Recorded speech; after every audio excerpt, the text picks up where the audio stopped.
দেখেন, আমরা অনেক সময় তাওয়াক্কুল করে ছেড়ে দিই যে আল্লাহ তাআলাই সবকিছু করবেন। আল্লাহ তাআলা সবকিছু করবেন, কিন্তু আল্লাহ তাআলা কোরআনুল কারীমে কথাও বলে দিয়েছেন, ইন্নাল্লাহা লা ইউগাইয়িরু মা বিকওমিন হাত্তা ইউগাইয়িরু মা বিআনফুসিহিম। আল্লাহ তাআলা ওই জাতির, ওই কওমের, ওই সম্প্রদায়ের ভাগ্য কখনো পরিবর্তন করে না, যেই কওম বা যেই জাতি কখনো তারা তাদের ভাগ্য পরিবর্তনের প্রচেষ্টা চালায় না। এজন্য হাদিসেও নবী পাক সাল্লাল্লাহু আলাইহি ওয়াসাল্লাম বলেছেন, তাওয়াক্কুল হলো কোন জিনিস করার পরে আল্লাহর উপরে ভরসা করা। ধরেন আপনি মাছ ধরবেন নদীতে, জাল ফালাবেন, তারপর আল্লাহর উপরে তাওয়াক্কুল করবেন, আল্লাহ এই জালের ভিতরে আপনি ভালো মাছ দিয়েন। আপনি জাল না ফালাইয়া যদি আপনি তাওয়াক্কুল করেন, সেটা তাওয়াক্কুল নয়, আল্লাহর সাথে ঠাট্টা মশকরা। এটা হাদিস বলে, কোরআন বলে।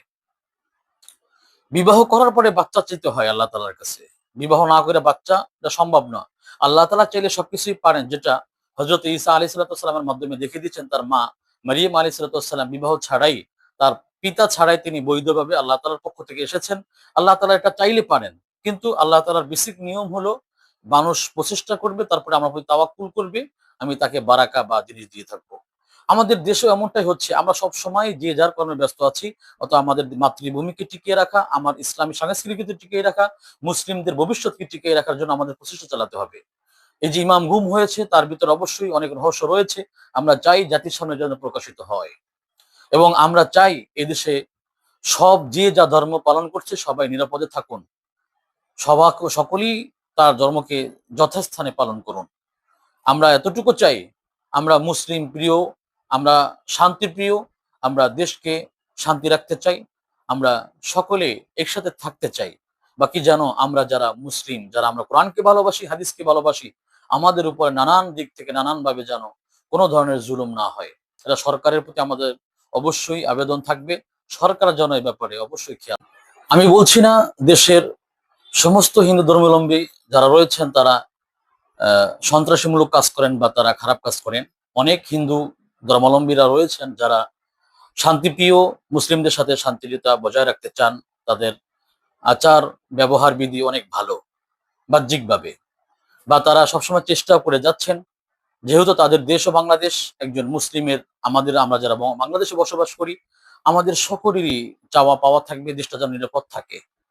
কিন্তু আমাদের এই সংখ্যাগরিষ্ঠ রাষ্ট্রে কেমন যেন আমার কাছে মনে হয়, ইতিপূর্বে অনেক বছর পর্যন্ত বিগত সরকার থাকা অবস্থায়ও বর্তমানেও একই অবস্থা। আমাদের 24শে জুলাইতে যে আমাদের আন্দোলন হয়েছে, এই আন্দোলন করার পরে আমি এই অভ্যন্তরীণ ইসলামিক ব্যাপারগুলোতে আমি দেখতে পাচ্ছি কোনো ধরনের পরিবর্তন হয় নাই। আমাদের দেশে সংখ্যাগরিষ্ঠ মুসলিম হওয়া সত্ত্বেও আমার কাছে মাঝে মাঝে প্রশ্ন হয়, আসলে আমরা যারা সংখ্যাগরিষ্ঠ, আমরা কি আসলে সংখ্যাগরিষ্ঠ নাকি সংখ্যালঘু? আমাদের দেশের যারা প্রকৃত মুমিন, যারা ইসলাম প্রিয়, যারা ইসলামকে ভালোবাসেন, তারা সব সময় কোণঠাসা। তারা সব সরকারের আমলই তারা সংখ্যালঘুর মতন থাকতেছে। ইসলামিক কোনো কাজ বিনা দ্বিধায় করতে পারছে না। এদেশে মুসলিমরা সংখ্যাগরিষ্ঠ হলেও প্রকৃত যারা মুসলিম, যারা ঈমানদার, যারা ৫ ওয়াক্ত নামাজি, যারা দাড়ি রাখে, টুপি রাখে, যারা ইসলামী সংস্কৃতি চায়, তারা সর্ব অবস্থাতেই আমরা দেখতে পাই সংখ্যালঘুদের মতো। প্রকৃতপক্ষে সংখ্যালঘুরা যেভাবে থাকে অন্যান্য রাষ্ট্রে, সেরকম আমার বাংলাদেশেও এই আমাদের ইসলাম প্রিয় ভাইয়েরা সংখ্যালঘুদের মতো। অথচ আমরা দেখতে পাচ্ছি বাহ্যিকভাবে যারা সংখ্যালঘু, যারা ৫%, ৭%, ০.৫%, তারা এই সংখ্যাগরিষ্ঠ মুসলিম কান্ট্রিতেও তাদের ধর্ম সংস্কৃতি নিয়ে তারা খুব ভালো থাকেন। ইমাম যে গুম হয়েছিলেন, এই পিছনে অবশ্যই অনেক রহস্য রয়েছে। এক্ষেত্রে আমাদের বিজ্ঞ ওলামা একরামেরও করণীয়, আমি যেটা মনে করি, আরো তদারকি করে ব্যাপারটাকে দেখা। আমরা সবাই নির্বাচন নিয়ে ঘিরে পদ পদবি পাওয়ার জন্য মুখরিত, কিন্তু এদিকে আমাদের ইসলামের ব্যাপারে অনেক সমস্যা হয়ে যাচ্ছে। একজন নির্দোষ ইমামকে কিভাবে এভাবে সাজানো হলো। আমি এতটুকু বলবো আইনকে, যে যারা আইনের কাজ করতেছেন, প্রশাসনে রয়েছেন, আপনারা এই বিষয়টিকে বিস্তারিত জনগণের সামনে প্রকাশিত করেন। জনগণকে বলবো, ভাই, আমাদের কানকে, চোখকে সর্ব অবস্থাতেই আমাদেরকে খেয়াল রাখতে হবে। কানকে সজাগ রাখতে হবে, চোখকে খোলা রাখতে হবে। আমাদের ইসলামকে অটুট রাখতে হবে। এ বলে এটা নয় যে আমরা কাউকে মারবো, কাউকে দাঁড়বো। আমরা আইন হাতে নিব না। প্রশাসন রয়েছেন, প্রশাসনের কাছে আমাদের আবদার থাকবে, আপনারাও মুসলিম অধিকাংশ, আপনারা আপনাদের ধর্মের ব্যাপারে খেয়াল রাখবেন এবং মুসলিম প্রিয় ভাইদের প্রতি খেয়াল রাখবেন। দেখেন, আমরা অনেক সময় তাওয়াক্কুল করে ছেড়ে দিই যে আল্লাহ তাআলাই সবকিছু করবেন। আল্লাহ তাআলা সবকিছু করবেন, কিন্তু আল্লাহ তাআলা কোরআনুল কারীমে কথাও বলে দিয়েছেন, ইন্নাল্লাহা লা ইউগাইয়িরু মা বিকওমিন হাত্তা ইউগাইয়িরু মা বিআনফুসিহিম। আল্লাহ তাআলা ওই জাতির, ওই কওমের, ওই সম্প্রদায়ের ভাগ্য কখনো পরিবর্তন করে না, যেই কওম বা যেই জাতি কখনো তারা তাদের ভাগ্য পরিবর্তনের প্রচেষ্টা চালায় না।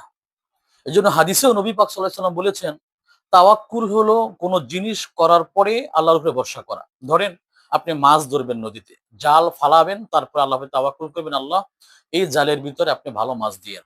আপনি জাল না ফালাইয়া যদি আপনি তাওয়াক্কুল করেন, সেটা তাওয়াক্কুল নয়, আল্লাহর সাথে ঠাট্টা মশকরা। এটা হাদিস বলে, কোরআন বলে। বিবাহ করার পরে বাচ্চা চাইতে হয় আল্লাহ তাআলার কাছে। বিবাহ না করে বাচ্চা, এটা সম্ভব না। আল্লাহ তাআলা চাইলে সবকিছুই পারেন, যেটা হযরত ঈসা আলাইহিস সালামের মাধ্যমে দেখিয়ে দিচ্ছেন। তার মা মারিয়াম আলাইহিস সালাম বিবাহ ছাড়াই, তার পিতা ছাড়াই তিনি বৈধভাবে আল্লাহ তাআলার পক্ষ থেকে এসেছেন। আল্লাহ তাআলা এটা চাইলে পারেন। কিন্তু আল্লাহ তাআলার বেসিক নিয়ম হলো, মানুষ প্রচেষ্টা করবে, তারপরে আমার প্রতি তাওয়াক্কুল করবে, আমি তাকে বারাকা বা জিনিস দিয়ে থাকবো। আমাদের দেশেও এমনটাই হচ্ছে। আমরা সবসময় যে যার কর্মে ব্যস্ত আছি। অত আমাদের মাতৃভূমিকে টিকিয়ে রাখা, আমার ইসলামী সংস্কৃতিকে টিকিয়ে রাখা, মুসলিমদের ভবিষ্যৎকে টিকিয়ে রাখার জন্য আমাদের প্রচেষ্টা চালাতে হবে। এই যে ইমাম গুম হয়েছে, তার ভিতরে অবশ্যই অনেক রহস্য রয়েছে। আমরা চাই জাতির সামনে যেন প্রকাশিত হয়, এবং আমরা চাই এদেশে সব যে যা ধর্ম পালন করছে সবাই নিরাপদে থাকুন। সকলেই তার ধর্মকে যথাস্থানে পালন করুন। আমরা এতটুকু চাই, আমরা মুসলিম প্রিয়, আমরা শান্তি প্রিয়, আমরা দেশকে শান্তি রাখতে চাই, আমরা সকলে একসাথে থাকতে চাই। বাকি যেন আমরা যারা মুসলিম, যারা আমরা কোরআনকে ভালোবাসি, হাদিসকে ভালোবাসি, আমাদের উপরে নানান দিক থেকে নানানভাবে যেন কোনো ধরনের জুলুম না হয়। এটা সরকারের প্রতি আমাদের অবশ্যই আবেদন থাকবে। সরকার যেন এই ব্যাপারে অবশ্যই খেয়াল